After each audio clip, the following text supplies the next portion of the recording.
जो जहाँ है वहीं से एक बार जयकारा लगाएंगे।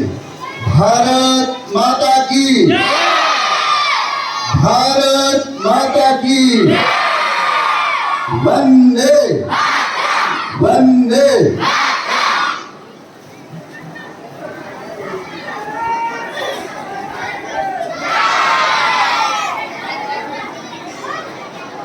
एक मेरा निवेदन होगा, क्या भी नहीं बात सकते हैं क्या?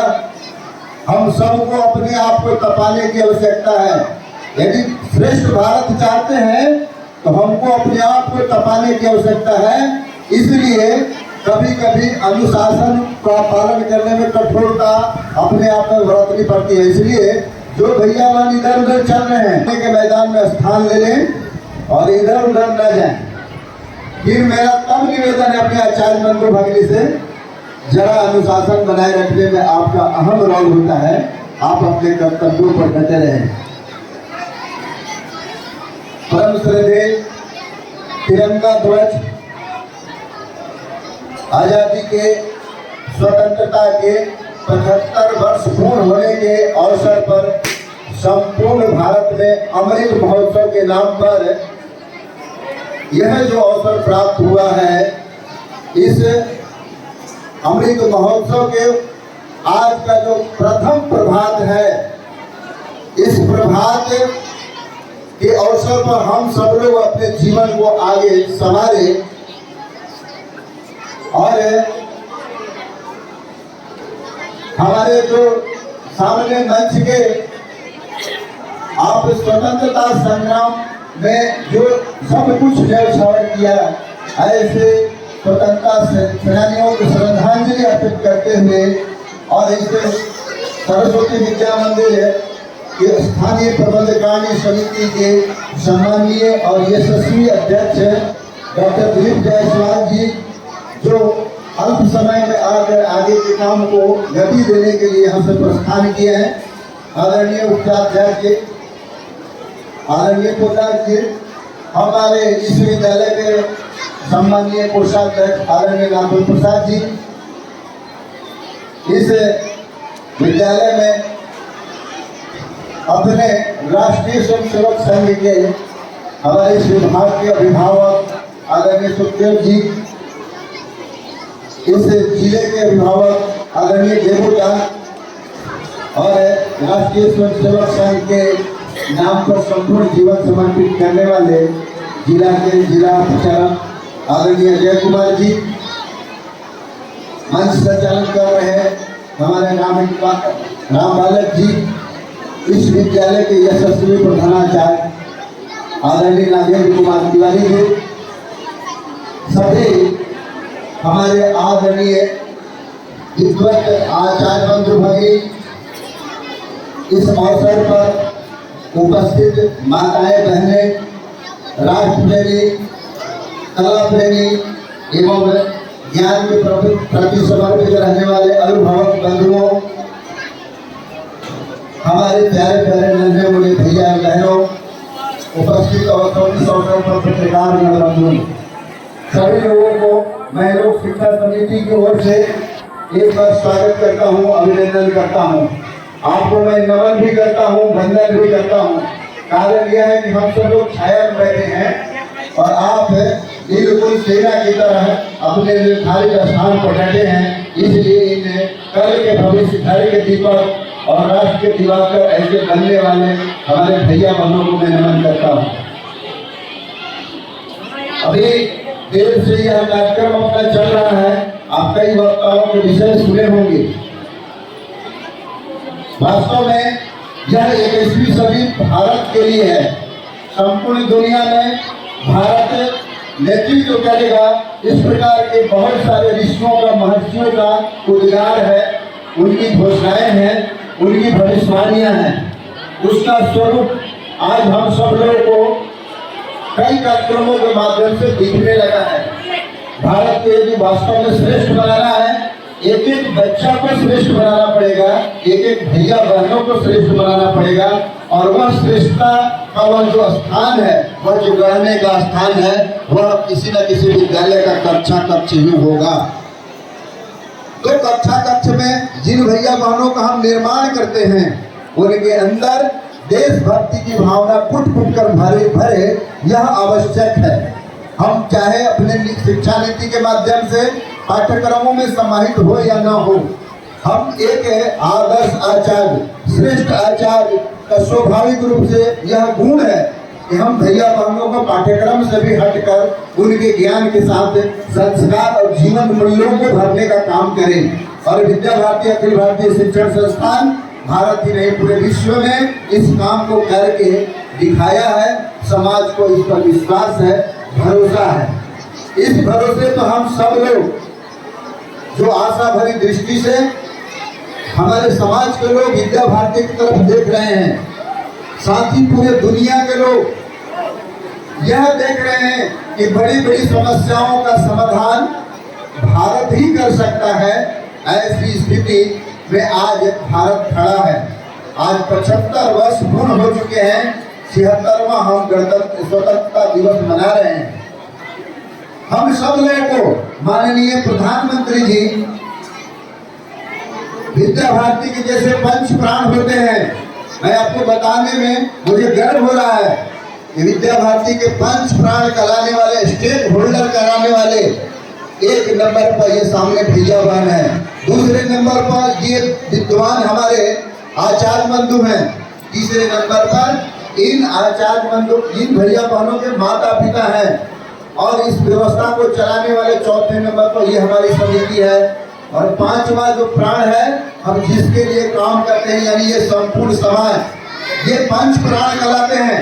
आदरणीय प्रधानमंत्री जी, आवाज नहीं करेंगे, माननीय प्रधानमंत्री जी आज संपूर्ण देश से ये 75 साल के बाद शेष जो 25 वर्ष हैं उसको अमृत काल को मानते हुए और एक 2047 में भारत कैसा होगा इसके लिए उन्होंने 5 संकल्प दिलवाए हैं नागरिकों से, भारत के नागरिकों से।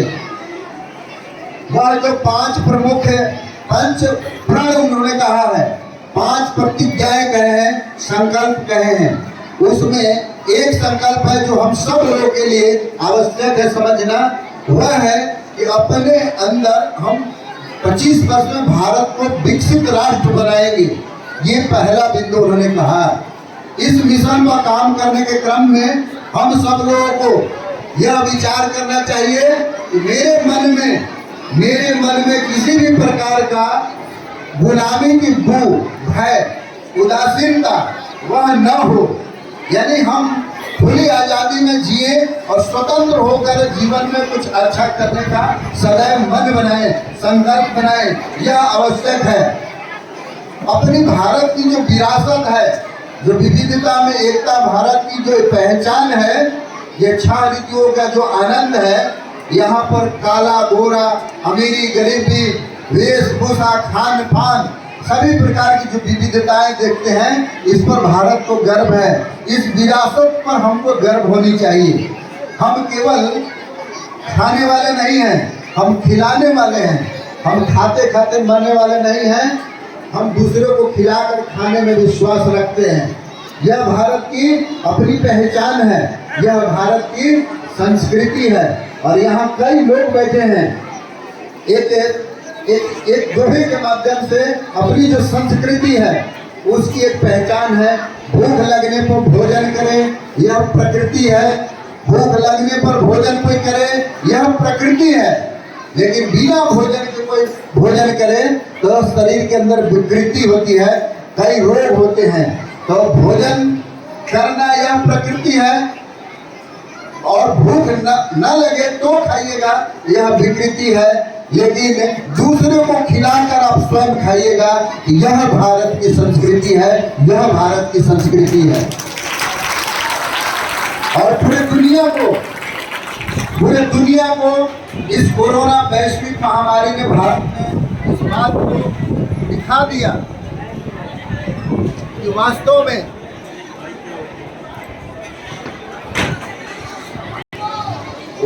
में भारत के लोग यह बताने में सक्षम रहे कि हम किसी को भूखे नहीं रहने देंगे।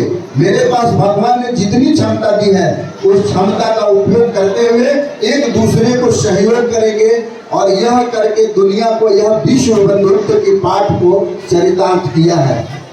आपको इस बात पर भी कि देश के अंदर तीसरी जो बड़ी बात है वह एकता और एकजुटता की बात उन्होंने कही है। सर्वप्रथम भारत को विकसित बनाना है। दूसरा, आपने जान चुका है कि अपने मन के अंदर से गुलामी के भूख को निकाल करके नए नए संशोधन, नए नए अन्वेषण की आवश्यकता है। तीसरी जो बात महत्वपूर्ण थी वह विरासत में हमारा जो मिला हुआ या विविधता में एकता या भारत की जो श्रेष्ठता है, भारत की जो संस्कृति है, इसको अक्षुण्ण बनाए रखना है। चौथी बात उन्होंने आज कही है, प्रतिज्ञा लेने के लिए कहा है कि भारत की एकता और अखंडता यह हमारे जीवन का पाठ होना चाहिए। हम इसको अपने जीवन में चरितार्थ करेंगे और सिर्फ मैं ही नहीं, भारत के प्रत्येक नागरिक इस काम को करेंगे। और पांचवा जो अत्यंत महत्वपूर्ण है वह है कि नागरिकों का अपना कर्तव्य बोध। हम अधिकार की बहुत सारी बातें करते हैं, अपने देश के अंदर अधिकार की बात कहीं की ही नहीं गई थी। ये अंग्रेजी पद्धति का परिणाम है कि आज बेटी भी अपने बाप को केस करने के लिए तैयार है, मेरा अधिकार है, आपके धन में हमारा हिस्सा है। यह भारत की कल्चर और संस्कृति नहीं थी, क्योंकि लोग जानते थे कि भारत की जो बेटियां होती हैं उसके लिए माँ पिताजी संपूर्ण अपना सर्वस्व न्यौछावर कर देते हैं उसके खुशी के लिए, उसके जीवन के लिए। लेकिन ये सभी विकृतियां आ रही है। ये सब कारण है दोषपूर्ण शिक्षा नीति का परिणाम है। दोषपूर्ण शिक्षा नीति का यह दुष्परिणाम है कि हम बेरोजगारी के एक बहुत बड़ा हुजूम खड़ा हो गया है। ऐसी स्थिति में देश के अंदर एक आमूलचूल परिवर्तन करने के लिए भारत सरकार ने राष्ट्रीय शिक्षा नीति को भारत के सामने प्रस्तुत किया है, जो शायद संयुक्त राष्ट्र संघ और देश के अंदर कहा जाए कि किसी नियम, किसी संविधान, किसी नीति पर सर्वसम्मति से यह विषय तय हुआ कि भारत की जो नीति है, शिक्षा नीति, वह भारत केंद्रित होगा। भारत की जो जरूरतों के हिसाब से जैसा चाहिए वैसा उसका पाठ्यक्रम होगा, वैसे उनके पुस्तकें होंगी, वैसे उनके शिक्षक होंगे। तब भारत को जो जिस प्रकार की श्रेष्ठ नागरिक निर्माण की बात है उसको करने में हम सक्षम होंगे। यानी कि हम सब लोग अधिकार की बात न करते हुए हम अपने कर्तव्यों पर यदि अडिग रहें, हम अपने कर्तव्यों को पूरा करने में भी सफल रहें, तो वास्तव में भारत श्रेष्ठ हो सकता है। ये जो 5 संकल्प लिए गए हैं, आज उपस्थित इस अवसर पर हम जितने लोग भी यहाँ हैं, सभी लोगों को संकल्प लेने की आवश्यकता है और अपने जीवन को उस रूप में गढ़ने की आवश्यकता है। इन 5 संकल्पों के माध्यम से भारत को जो समृद्धशाली बनाना है उसमें हम सब सक्षम होंगे। आज परिवार की भी एक बड़ी समस्या है, संयुक्त परिवार टूटते जा रहा है। दुनिया के लोग परिवार खोज रहे हैं। दुनिया के लोग जो विकसित अपने को कहते हैं लेकिन उनके जीवन में सुख चैन नहीं है, उसी के दृष्टि से और अपने कर्तव्य बोध के लिए विद्या भारती अपना यह काम संपूर्ण देश ही नहीं तो विश्व में अपना काम शुरू किया है। इसलिए भैया बहनों के जीवन को केवल सफल करना यह मात्र उद्देश्य नहीं है कि वह बड़ा होकर नौकरी करे, बल्कि यह भी कर्तव्य है कि वह बड़ा होता है, नौकरी करता है, तो वह अपने माता पिता का भी चिंता करे, वह अपने गुरुजनों को भी चिंता करे, देश और राष्ट्र के प्रति उसको जो कर्तव्य है वह भी करे, समाज के लिए जो आवश्यक उसके जो जिम्मेवारी है उसको भी पूरा करे। इतना जब काम हम सब करेंगे तब कहेंगे कि बच्चों का जीवन सिर्फ सफल नहीं हुआ, उसका जीवन सार्थक भी हुआ। ये विद्या भारती के विद्यालयों में भैया बहनों का जीवन सार्थक करने में ये सभी हमारे आचार्य बंधु भंगी लगे हुए हैं। आज के इस अवसर पर मैं यह भी बताना चाहता हूँ कि चूंकि मैं आप परिचय में सुन रहे होंगे कि इस विद्यालय में सचिव का भी अहम भूमिका है, दायित्व है, तो मैं यह जानकारी देते हुए मुझे प्रसन्नता हो रही है।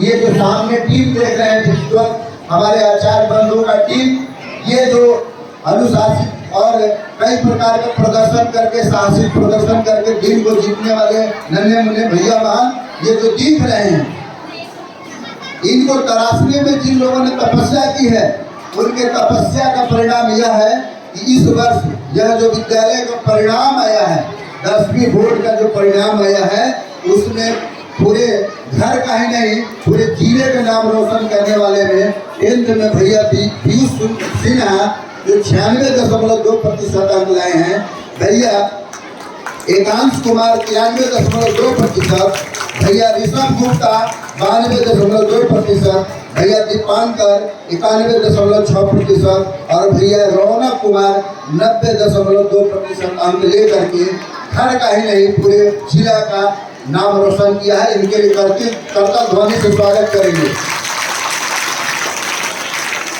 साथ ही इन 5 भैया बहनों के अलावे बहुत लोगों का उत्कृष्ट प्रदर्शन हुआ है। मैं सबका नाम मंच पर नहीं ले सकता हूं, लेकिन 100% परिणाम आए हैं। ये सब आचार्यों का तपस्या और भैया बहनों को अपने को तपाने का परिणाम है। इसी प्रकार से यह विद्यालय वरिष्ठ माध्यमिक है +2 का। मैं उनमें बहन जैनी साहा 92.6% लेकर करके इस विद्यालय की श्रेष्ठ छात्रा बनी। भैया वैभव राज 91.8% लेकर के दूसरे स्थान पर और भैया अबीर दत्ता 90% लेकर के तीसरे स्थान पर है। यह 90% से ऊपर अंक लाने वाले मेधावी भैया बहनों को मैंने नाम लिया। आपका स्नेह चाहिए, आपका आशीर्वाद चाहिए और जीवन में आगे बढ़कर देश और समाज की सेवा करेंगे, यह विश्वास है। इनके लिए भी करतल ध्वनि आपके लिए। इसी प्रकार से आप जानते हैं ये छोटे छोटे भैया बहन क्या क्या प्रदर्शन किए, उसमें खेल कूद भी एक मायने रखता है। पहले का जमाना था कि खेलो कूदोगे बनोगे खराब, पढ़ोगे लिखोगे बनोगे नवाब, लेकिन यह देवात अब चरितार्थ नहीं होता है। पढ़ोगे लिखोगे बनोगे नवाब और खेलोगे कूदोगे तो भी बनोगे नवाब, क्योंकि खेल एक ऐसी विधा हो गई है जिससे उनका कैरियर भी बन रहा है। अभी आप देख रहे होंगे संसद में पीटी उषा गई है, खेल के क्षेत्र के कारण गई। महेंद्र सिंह धोनी इस बिहार क्षेत्र का सबसे अधिक राजस्व देने वाला वो खिलाड़ी। खेल भी जीवन का कैरियर बन सकता है और खेल मतलब स्वस्थ रहना। ये जब कोई स्वस्थ रहता है तभी जीवन की कोई भी बड़े बड़े लक्ष्य को पूरा कर सकता है। इसलिए स्वामी विवेकानंद जी ने कहा था यदि तुमको गीता का ज्ञान चाहिए, यह कठिन ज्ञान आपको चाहिए, तो खेल के मैदान में जी भर के फुटबॉल खेलना पड़ेगा, अर्थात स्वस्थ रहना पड़ेगा आपको पहले। तब जो है शिक्षा में आप अच्छा कर सकते हैं। स्वस्थ शरीर में स्वस्थ मस्तिष्क का वास होता है। इसलिए यहाँ के जो बाल वर्ग है भैया, वो जो खो खो की टीम है अपने यहाँ का, वो अपने विद्यालय में, अपने संकुल में, अपने विभाग में प्रथम स्थान प्राप्त करते हुए अपने प्रदेश में भी प्रथम स्थान लाया है और तीनों प्रांत का जब होता है उसमें भी प्रथम स्थान लाया है। और आगे अखिल भारतीय के लिए कल मैं देख रहा था टिकट बना हुआ है, वो मध्य प्रदेश के देवास में जाकर करके भारत का परचम, ये किशनगंज का परचम पूरे भारत में पहुंचेगा। इस प्रकार का ये छोटे छोटे भैया जो है नाम रोशन करने वाले हैं। इनके लिए और करतल ध्वनि। अभी इस विद्यालय को कई दृष्टि से अभी विभाजन विभीषिका स्मृति दिवस अभी बना है कल। देश को आजादी मिली लेकिन अखंडित नहीं मिल पाया, खंडित भारत स्वतंत्र हुआ। इसलिए भारत सरकार ने यह घोषणा की है कि हम 14 अगस्त को विभाजन विभीषिका स्मृति दिवस के रूप में याद करेंगे। अर्थात भारत को कैसे बटना पड़ा, कटना पड़ा, टूटना पड़ा, इसको भी हम भैया वालों को इतिहास पढ़ाएंगे, क्योंकि उसको कभी गुलामी की जो भू है उसके मन से निकलेगा और आजादी के लिए उसका मन तरंगे जो है मारेंगे, हिलोरे मारेंगे। कल जाकर के सेना में जाएंगे तो पूरे जज्बा के साथ देश की रक्षा करेंगे। इसलिए इसके लिए सुखद स्थिति है कि इस विद्यालय को CBSE ने इस विद्यालय को चयन किया है, यह भी गौरव की बात है। आपने देखा होगा घोष दल आए आपके सामने, ये घोष दल सरकारी ऑफिसों का भी श्रृंगार बन चुका है। यहाँ से बार बार आह्वान होता है प्रधानाचार्य से, इतना सुंदर घोष दल तो मैंने कभी सुना नहीं, देखा नहीं। इसलिए DM के आदेश पर, SP के आदेश पर कभी सरकारी शोभा बढ़ाने के लिए भी यहाँ के बच्चे जाते हैं। उन भैया बहनों के अंदर जो कला है उनको भी हम नमन करते हैं। आप देखे होंगे विद्यालय की बहन श्रुति आनंद का नाम सुना होगा। इस वाहन को प्रशासन द्वारा मल्टी टैलेंट अवार्ड का अर्थ है कि किसी एक क्षेत्र में नहीं, उसको विविध क्षेत्रों में ये विशेष अवार्ड प्राप्त हुआ है। यह भी गौरव की बात है। यानी संगीत के क्षेत्र में भी, ज्ञान के क्षेत्र में भी और कला के क्षेत्र में भी इस वाहन को पुरस्कार मिला है, अवार्ड मिला है। यह भी हमारे लिए, आपके लिए गौरव की बात है। आप सबके करतल ध्वनि से भैया बहनों का मन उद्वेलित होता होगा, उत्साह भरता होगा और इसी उत्साह के कारण आगे जीवन में वह सफल होगा। इसलिए आपकी शुभकामना उनके लिए आवश्यक है। आपका यहाँ कपिलाश्रम है, यहाँ का विद्यालय है। कल और आज में जैसा कि आप सब सुन रहे थे, माननीय जो प्रधानाचार्य जी आए हैं, ये समाज के एक एक व्यक्ति को जोड़ने वाले हैं। चूंकि संघ के एक 30 वर्ष प्रशिक्षित स्वयंसेवक हैं, उनको संघ की शाखा में भी जो सिखाया गया है कि संघ का स्वयंसेवक का अर्थ होता है कि जो जहाँ व्यक्ति हमारा स्वयंसेवक होगा, अपने अपने कर्तव्यों का पालन बखूबी करता होगा और अपने अपने कर्तव्यों का पालन ठीक प्रकार से यदि कर दिया व्यक्ति, तो भारत को श्रेष्ठ होने में जरा सा भी देर नहीं है। ऐसे हमारे प्रधानाचार्य जी हैं। इसलिए प्रधानाचार्य के लिए भी कर्मठ और इस योग्य प्रधानाचार्य के लिए भी करतल ध्वनि से स्वागत करें। शैक्षिक उन्नयन की बात हो, अनुशासन की बात हो अथवा समाज को मार्गदर्शन की बात हो, इसमें प्रधानाचार्य जी हमारी अग्रणी भूमिका निभा रहे हैं। इसलिए हम पूरे टीम के साथ मैं आह्वान करता हूं कि हमारा जो पूरा टीम है यहाँ का, वो सब टीम भाव से इनके नेतृत्व में काम करेंगे। इस विद्यालय को 2 साल में ये किशनगंज का एक साल होगा। सब लोग यहाँ आने को गर्व करेंगे, समाज को लगेगा कि यह मेरा विद्यालय है। आपकी सहभागिता, आपका नेतृत्व और इस विकट प्रतिकूल परिस्थितियों में जो स्थित थी, यहाँ की जो आबादी का अंतर है, उस अंतर का भी सामना करने में, मुंहतोड़ जवाब देने में ये भैया बहन अभिभावक सक्षम होंगे, ये मैं विश्वास दिलाता हूँ। और अंत में मैं आपसे आग्रह करता हूँ कि वास्तव में ये जो जिन लोगों की जो मजार लगे हुए हैं, जिनको हम सब लोग श्रद्धा सुमन अर्पित किए हैं, उनके प्रति हृदय से आभार व्यक्त करते हुए और माननीय वर्तमान प्रधानमंत्री जिन्होंने कुछ ऐसे काम करके दिखाया जो दुनिया को नेतृत्व कर रहा है, यह दिखने लगा। जैसे मैं बता रहा हूँ, योग दिवस, पहले भी योग हम लोग मनाते थे, लेकिन आज 2014 से जो योग दिवस मना रहे हैं, संपूर्ण दुनिया के लोग मना रहे हैं, यह प्रमाणित करता है कि भारत दुनिया का नेतृत्व कर सकता है। दूसरा, उसको यशस्वी बनाने के लिए, उसको जीवन में उतारने के लिए उन्होंने 15 दिनों का, महीनों दिनों का ऐसा सूर्य नमस्कार अभियान चला देश के अंदर और 75 करोड़ से अधिक सूर्य नमस्कार करके पूरा वर्ल्ड में रिकॉर्ड बना। ये भारत के पास दम है। ठीक उसी प्रकार से हम अपनी तिरंगा को एक दिन केवल मनाएंगे, इससे नहीं चलने वाला है। देश के अंदर बच्चा बच्चा में देशभक्ति का भाव भरना है, तो ये 3 दिनों का पूरे देश के अंदर अभियान हुआ, हर घर तिरंगा।